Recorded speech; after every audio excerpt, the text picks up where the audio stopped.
As we are meeting via digital platform today, my fellow panelists and I would like to begin by acknowledging the traditional custodians of the land and waters in which we are all meeting today. We pay our respects to their elders past and present and extend our respect to other Aboriginal and Torres Strait Islander people who are participating and engaging in this session today. We have an international audience today, so I'd also like to extend this same respect to First Nations people globally. Creating equality of opportunity by welcoming, attracting and advancing the contributions of a diverse range of people is imperative for the resources sector. A contemporary future-focused industry is one that harnesses a full breadth of skills and experiences found in communities we serve. Today, the panelists that we have here today and I will discover how our sector is advancing diversity and inclusion for all people pursuing careers in the resources sector. Our panelists include Giulia Savio, a seasoned industry professional with experience working in complex organisations across Australia, New Zealand and Papua New Guinea. Giulia has a particular passion for developing an engaged and diverse workforce through a creation of inclusive environments, educative and supportive environments for people working in the resources and wider communities in which they live. Welcome, Giulia.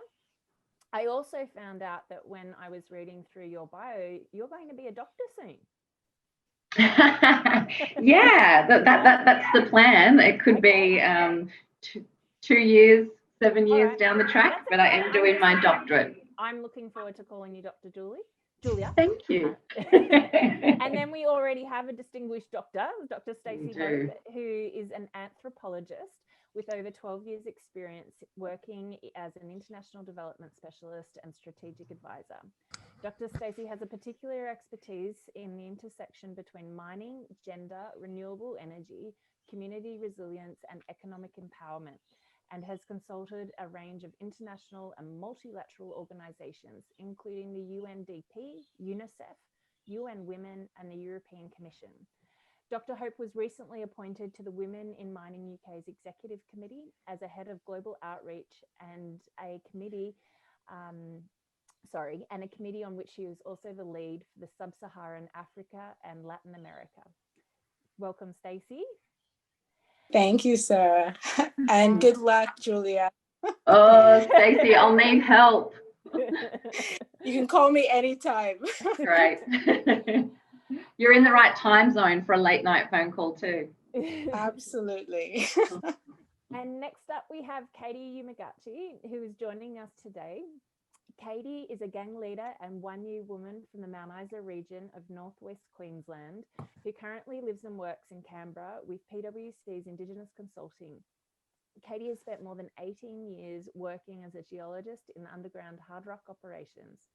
With this, Katie has a profound understanding of the benefits that can be realised for whole communities through inclusive, empowering resources sector. In fact, Katie is currently working with the AusIMM on the development of our Reconciliation Action Plan. The RAP will set out a pathway for the AusIMM's continued work in advancing reconciliation in and through the sector. I'm so pleased to have you join us here today, Katie, as well. Hi, everyone. It's a pleasure and a privilege to be here today. Interesting fact about what Katie's studying at the moment. It's making me feel like I need to probably go back and study, but she's studying Japanese as a language and also linguistics. And I think I remember you telling me, just for fun, you're also learning your native traditional language as well, your Indigenous language. Yeah, absolutely. It's I've started on the Japanese because my last name Yamaguchi is of Japanese origin as well.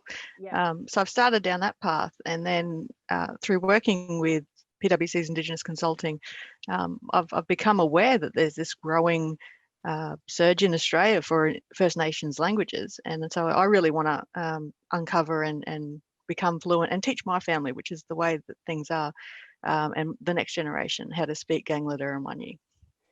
Amazing. I'm still struggling with nailing English, so I'm just going to stick to that. And our last panelist today that I'm going to introduce is Harry Turner. Harry is AusIMM's Government Relations Advisor and plays a pivotal role in designing and implementing the Institute's diversity and inclusion programs. Indeed, Harry also works closely with both myself and fellow panelists across a range of projects, including AusIMM's Reconciliation Action Plan. Yep. Prior to joining AusIMM, Harry spent time as a lawyer and a policy advisor to the Queensland government, where he led a development of an LGBTIQ+ inclusion strategy for the state's mining department. Harry has also served as a director of the LGBTI Legal Services in Queensland.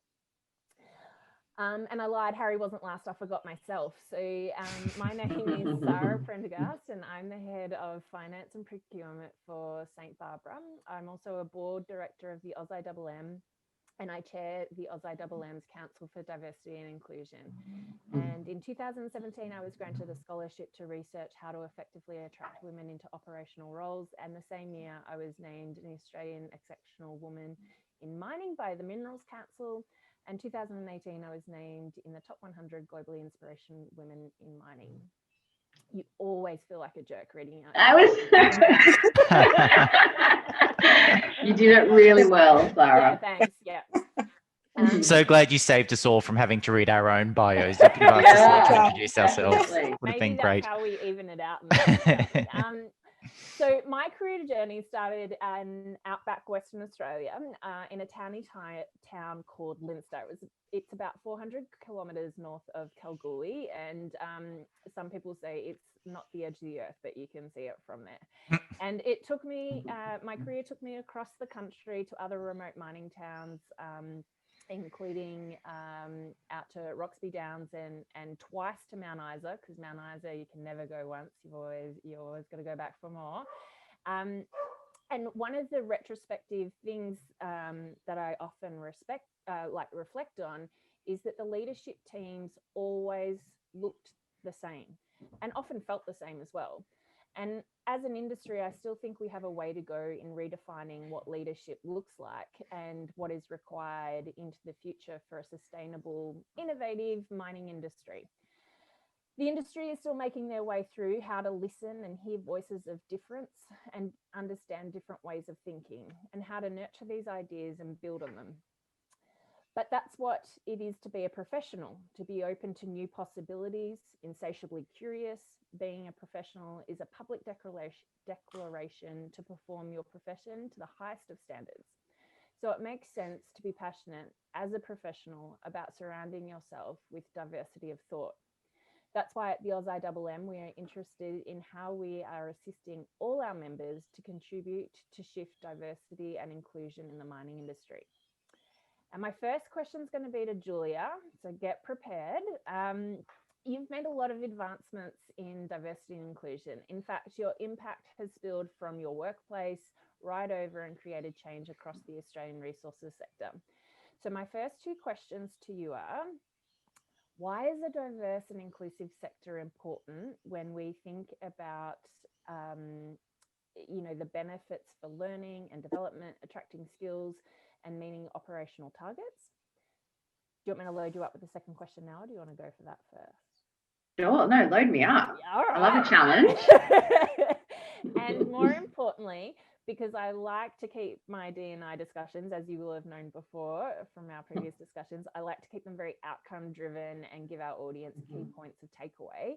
Yeah. What do you think are the key steps the industry can take away as a whole to create step change in our diversity and inclusion? Okay, great. Thank you.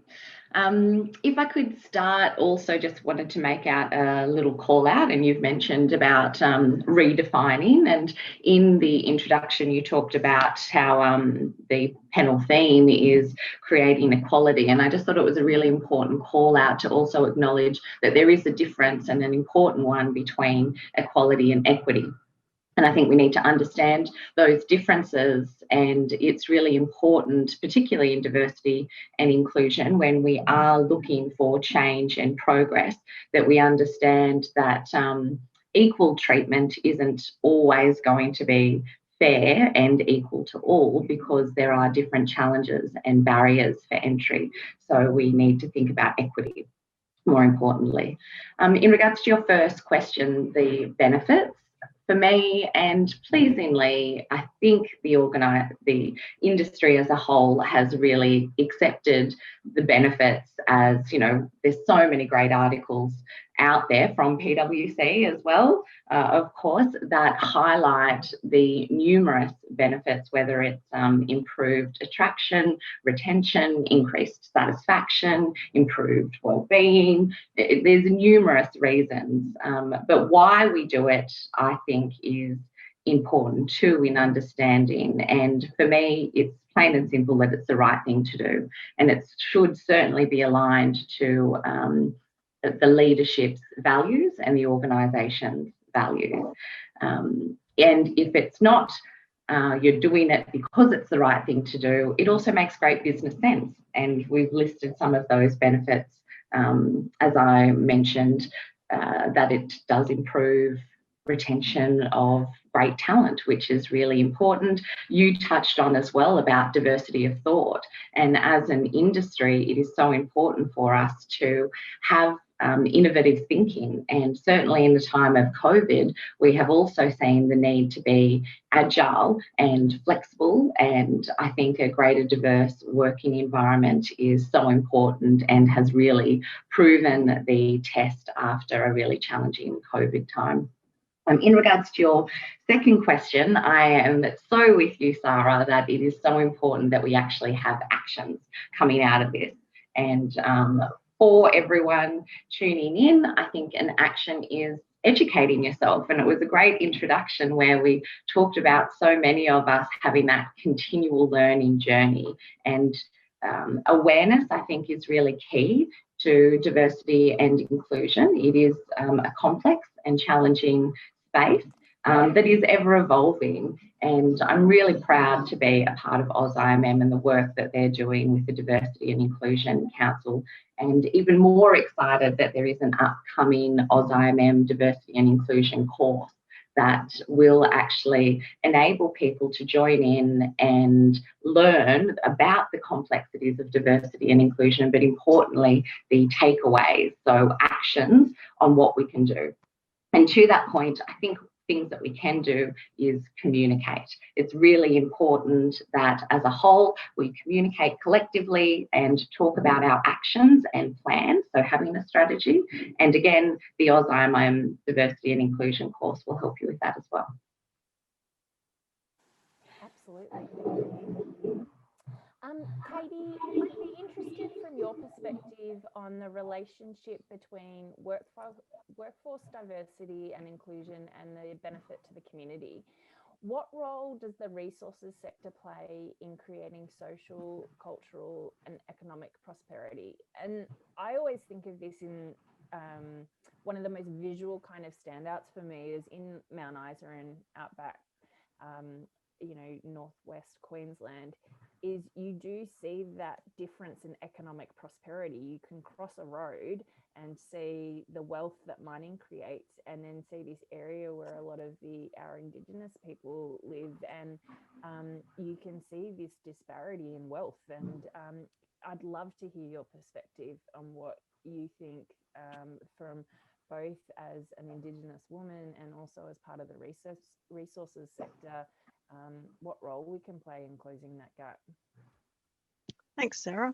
Yeah, you're spot on, because as you know, I've also spent, and Mount Isa is my hometown, so I spent a lot of time growing up in that environment and seeing both sides of the world in that way. Really, I think the best way to have the discussion is around this principle of self-determination, and it's an avenue that we can use to actually get to improve outcomes for Aboriginal Torres Strait Islander people in their own towns, in their country, in our industry. So there's actually sort of two prongs to this that I wouldn't mind having a chat about. Yeah. So the first one is there's the benefit for the mining companies themselves, and I'm going to frame this in risk management because I believe that that's quite a universal terminology that a lot of our participants today will understand. But the biggest risk that mining companies have is we actually rely very heavily on a shared connection and reliance to the land itself, the commodities that we actually need to extract to make our businesses profitable. So Australia's First Nations people also have that shared connection to the land. And so we have this common ground. The risk part of it comes from our access to those commodities and ensuring that going forward.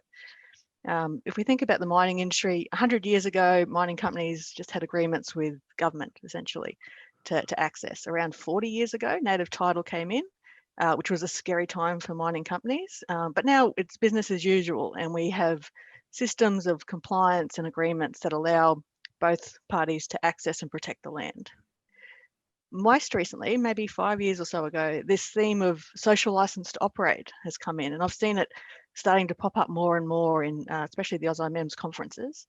And when I think about social license to operate, I'm thinking about its trust in communities and how mining companies can protect their reputation so that they avoid those unintended and very negative impacts of reputational impacts that might lead to changes in the stock market or licensing impacts. So that's the space that mining companies, and there are definitely some in the industry that are already on the forefront working in their social license to operate. The challenge, being so new, is it is different, and it's different to how we interact with the native title, which is the compliance-based, and at its heart, it can actually be a little bit combative because it's transactional, and it's about it's a power struggle as to who gets what and what do we agree, and then we hold it to that going forward. So we have to approach it in a new way. And that new way is actually determined by global principles like the United Nations Declaration of the Rights of Indigenous Peoples, which is something that Australia has signed on to.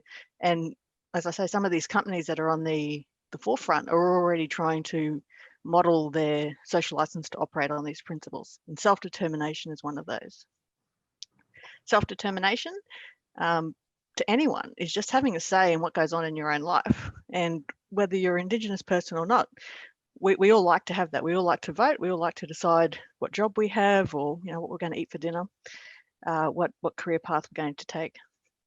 So the social license to operate and self-determination is really what I see as the key tool that our industry can take forward in building these relationships between the First Nations communities and the wider community to have those economic outcomes coming forward.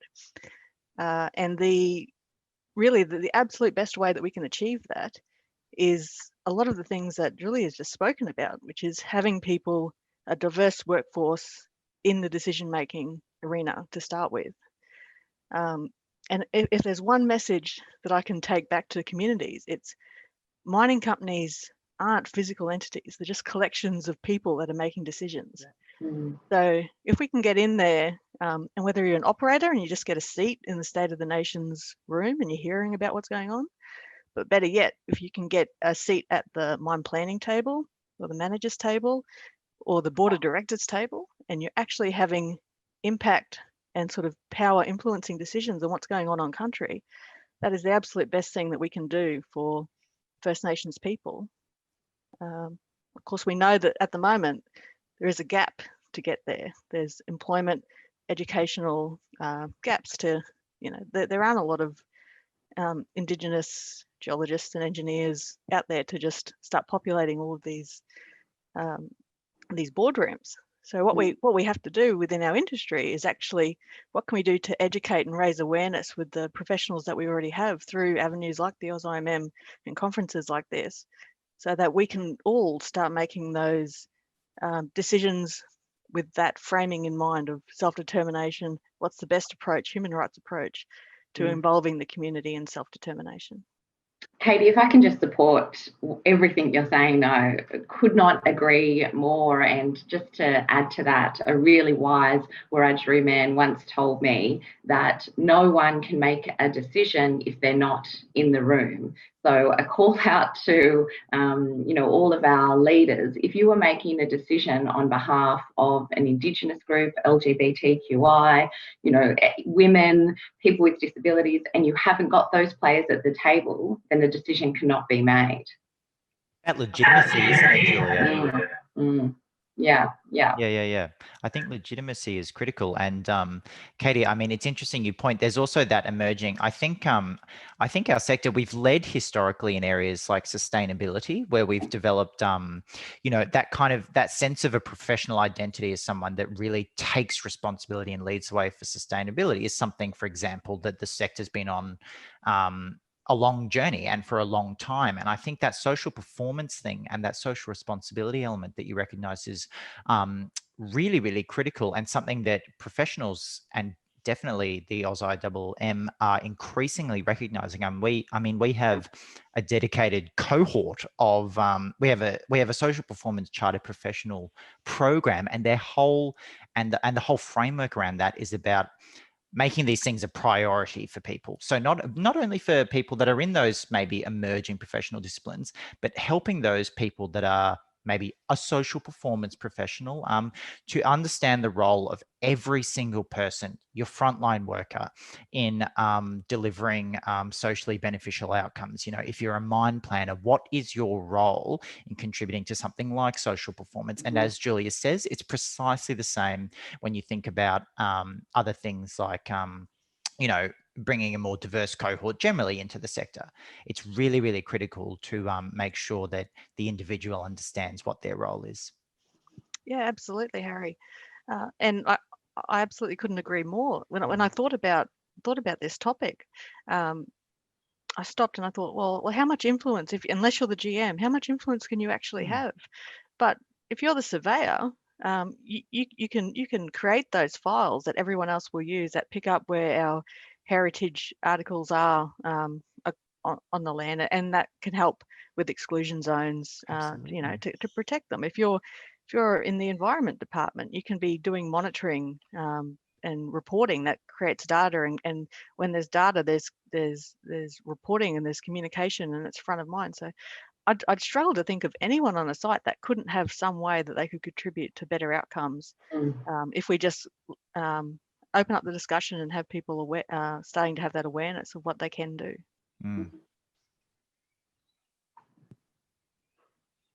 Oh, Sarah, we can't hear you. Oh, okay, here we go. Can you hear me better now? Perfect. Yeah. Excellent, thank you. Katie, I'd be really interested in understanding, where you talked about self-determination, and you've talked about how we are empowered in any role to determine outcomes or create a conversation that influences the decision. What role do you think mining organizations have in assisting bridging the gap, where you talked about Indigenous people in Australia in particular? You're talking about haven't traditionally had access to the education platforms and everything that would necessarily lead to those roles. What role do you think mining companies have in starting to help bridge that gap? For me, the first step, and it's what Giulia mentioned, is that every mining company doesn't assume that we already know the answers. Our first step is to reach out and actually ask the community, and ask the whole community, not just the people that have the native title agreements or with the land access agreements, because that's covered in that side of the compliance. But everyone in our community that we're working with, ask them what is it that they want, what are their priorities, what's going forward. I know that often we might support things like sports programs in schools, and that's good, it's fun, it's healthy, but what are the long-term meaningful outcomes of that? We're only going to get so many professional sports people out of communities.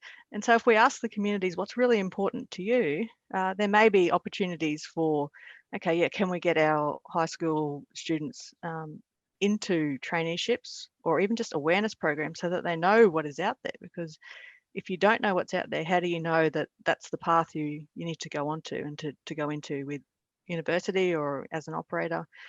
You don't know what you don't know. And also mining can be, it's so specialized. We have our special jargon, and those of us that have been in it, we understand what's going on, but for someone on the outside, we don't know.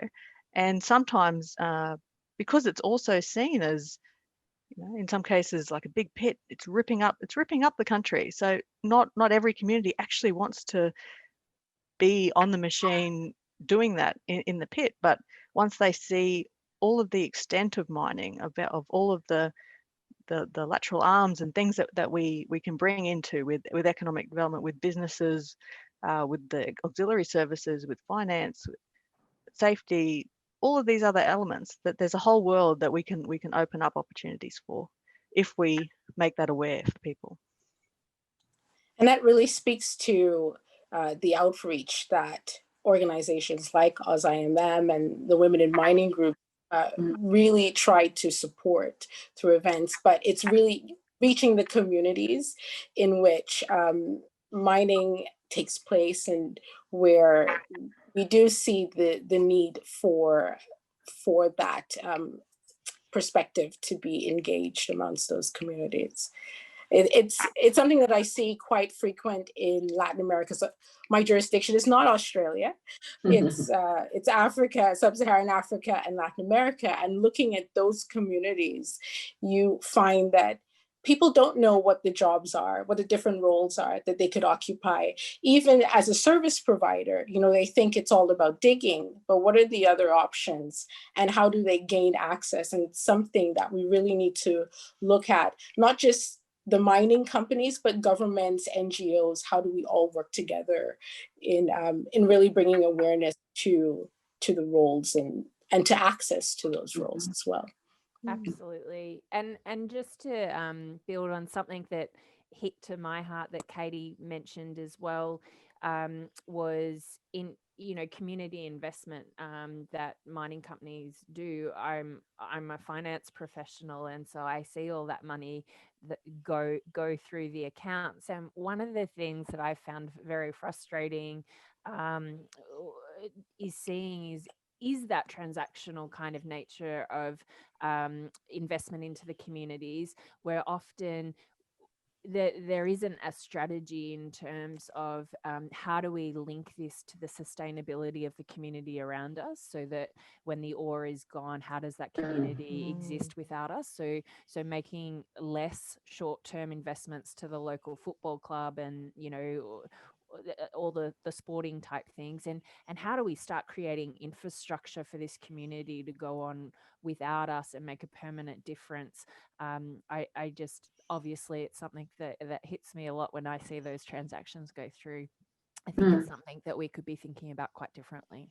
I think building local capacity through skills and training and development. So Absolutely. Dr. Stacy, you touched on it before. I think there's a really strong connection in terms of what Katie has spoken about and your experience working with developing economies and communities. If we take this back a little bit and explore further what you touched on and look at it from a global perspective, and your perspective as an anthropologist, what is the role of the sector in advancing economic and social empowerment? So maybe to give you just a little bit of context, I actually lived in the Amazon for 2 years when I was doing my PhD fieldwork with an Indigenous community. I could still maybe speak a bit of their language. So Katie, could you be any cooler? Yeah. So cool.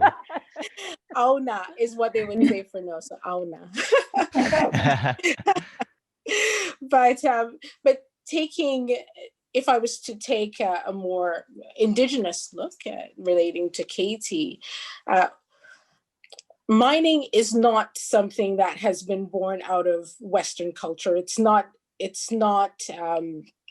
solely belonging to a large mining company. It is quite localized. We have traditional mining, and that is often tied into the identity of communities, the social fabric of those communities, and what it means to be Indigenous, and how they identify themselves within the particular roles in which men and women play. So you find that on a mining site, women and men are seen as integral to mining. They might have varied roles, but they are seen as integral.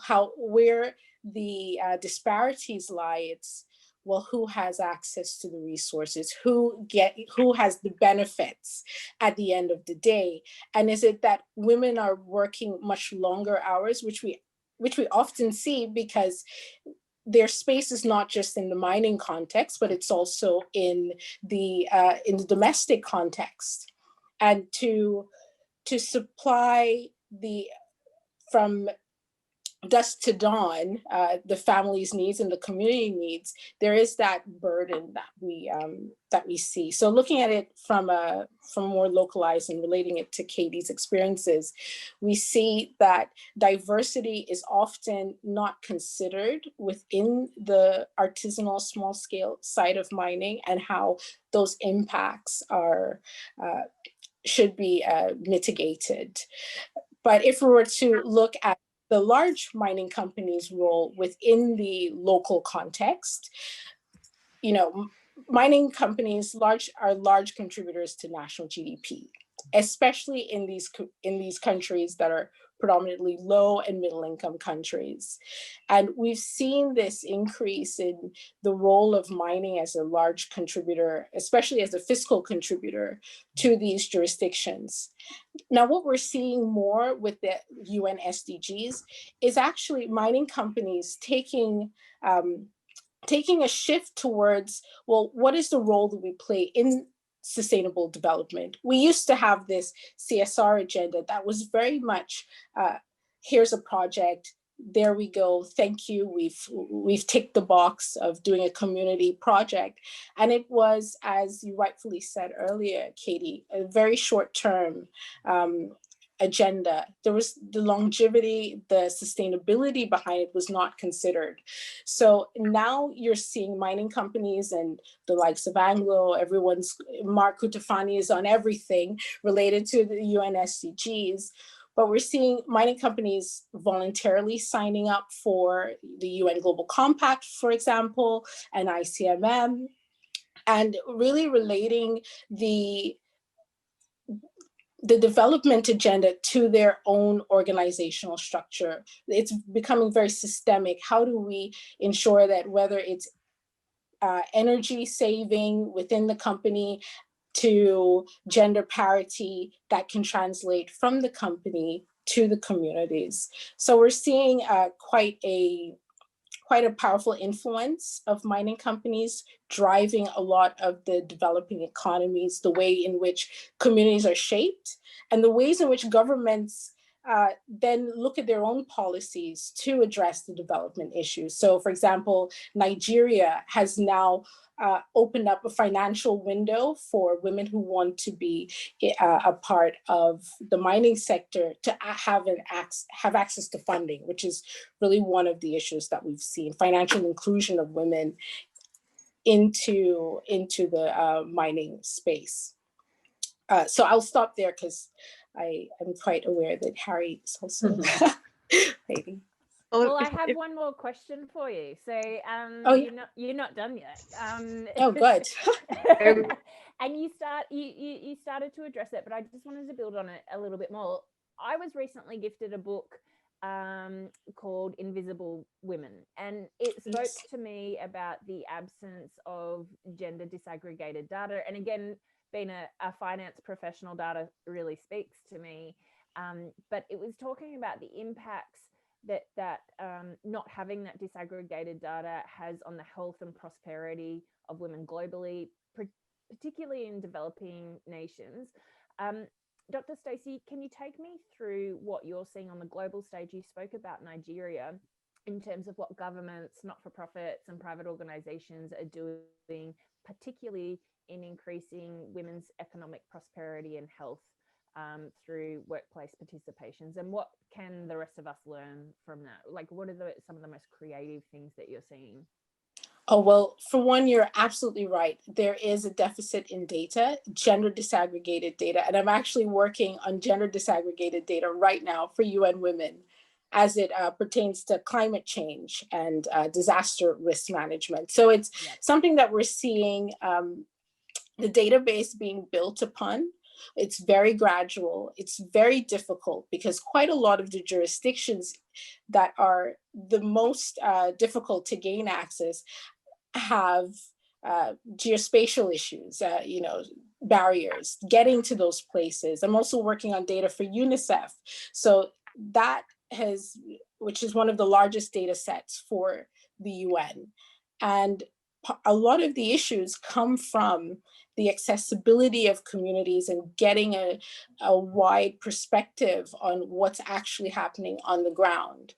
But when it comes to what we're seeing, especially when we're looking at women's involvement in mining and their economic empowerment, I'd say the last statistic that I've seen, and that was probably 2018, 2019, was that women of all women, 48% or 49% of women engage in paid work. 75% of men engage in paid work. And that disparity in how, but this doesn't mean that women aren't working, by the way. Right. So let's just put a note there. But in terms of paid work and access to work, we've seen quite a lot of barriers, whether it's ensuring that the skills that women have are, or the skills that women are given or allowed to have, because I have to say allowed to have in certain jurisdictions, those keep them from being a part of the job market. But then when we talk about the ability to start a business, women's financial inclusion into that, and the data around that, we don't have a lot of data to really help us understand, well, where do women have access to financial means, and then when they do have that access, how is it used? Although we do know that if you give women $100, they'll spend $90 on the family and the community and $10 on themselves, maybe. Yeah. It's probably like $99, let's be honest. Yeah. So, but we have those sets of data, but we don't really have a holistic set of data that we can use to really unpick and then build a strategy for how we further engage, and how we devise a strategy for women's inclusion. Excellent. But yes, sorry. No, you're fine. It's so interesting. Harry, the next question kind of further builds on that in terms of our responsibilities as professionals. Yeah. So what are your thoughts of the role of the professional in driving meaningful change for the betterment of the sector and the community? Yeah, well, I think that's really important. That points to a few things, because I guess each individual professional is part of that collective whole, so you need to have, if you have a diverse professional cohort, it creates great social outcomes and performance outcomes for the sector. And then the way you get there is also by making sure that the sector is inclusive. And so I think there's a few things you can do. Stacy was talking about data, and when you look at ways of gathering that data, I think it's critical for every professional within the sector. And that's a huge audience. I mean, within our region, you're talking, 65,000 plus people that are working and engaged in the resources sector.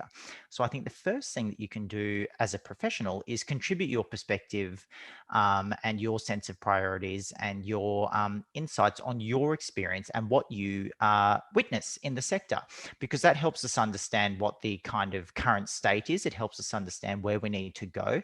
And it also helps us identify the gaps in the data. So the Women in Mining survey that AusIMM do is a great example of that, Sara. And I know you've led a lot of that work in terms of establishing a base data set and building it out as we go. So contributing in initiatives like that is critical. And AusIMM is really committed to expanding that data set. We do it through our immediate audience, and we do it through sort of whole of industry facing things like surveys, because that allows us to keep advancing best practice, to identify where we need solutions in the sector, where we need tangible action. So there's that. Then the sort of corollary to that, I suppose Giulia spoke to it, is that people educate yourself. learn about it. So I think there is such a compelling case for, and I think people have a real eagerness to understand diversity and inclusion, and that kind of instinctual understanding that it's important socially and economically or fiscally.